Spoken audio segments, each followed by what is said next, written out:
आज का जो विषय है वह प्रथमाचार्य की भूमि से।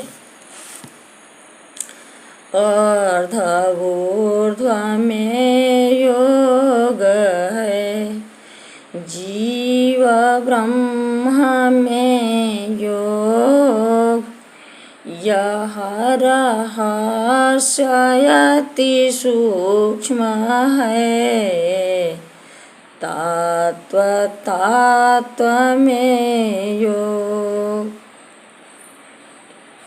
जीवन में अनेक काम हैं, उसकी पूर्ति में अनेक प्रकार की कठिनाइयाँ हैं।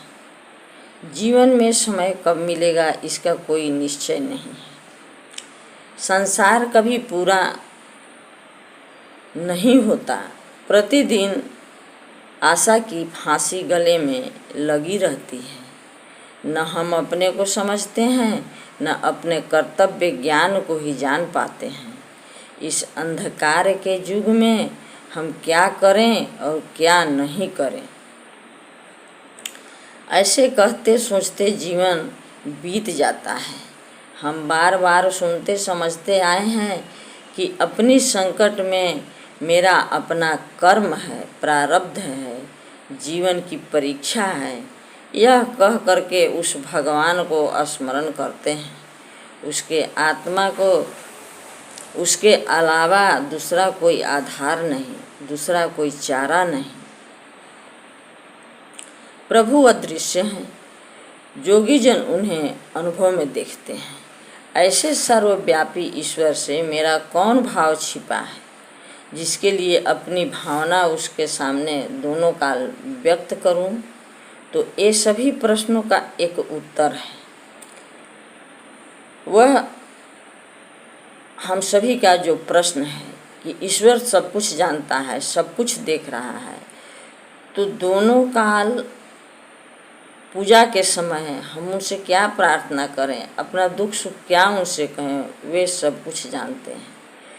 तो इसका एक ही उत्तर है कि मेरे में कमी है, मेरा जीवन सच्चा नहीं है। सच्चे रूप से उस सत्य की सच्ची भक्ति में मेरे में नहीं है। सच्चे रूप से उस सत्य की सच्ची भक्ति मेरे में नहीं है। उसको वही पाता है जिसे वह स्वयं वर्ण करता है, ऐसा उपनिषदों बतलाती है। सत्य और पवित्र होकर भगवान की शरण में जावें, हमारे सारे कार्य पूर्ण होंगे। उस परम प्रभु को धोखा न दें। बहुत सारे दुर्गुणों के कारण हमारी आत्मा बहुत नीचे आ गई है। अब भी चेतें, समय कहीं गया नहीं है। अंत में प्रभु के शरण में आ जावें। उस ईश्वर से मेरे कोई कर्म छिपे नहीं हैं, अतएव अपने को बचाकर उससे छिपाकर कब तक ऐसे कर्तव्य विहीन जीवन बिताते रहेंगे। अतः हम साधक जनों को सद्गुरु के नियम आदेश में प्रतिदिन साधन करना चाहिए। एक दिन वह अवश्य प्राप्त होगा। जब सच्चे हृदय से हम उस प्रभु को पकड़े हैं तो वह हमें छोड़कर कहाँ जाएगा।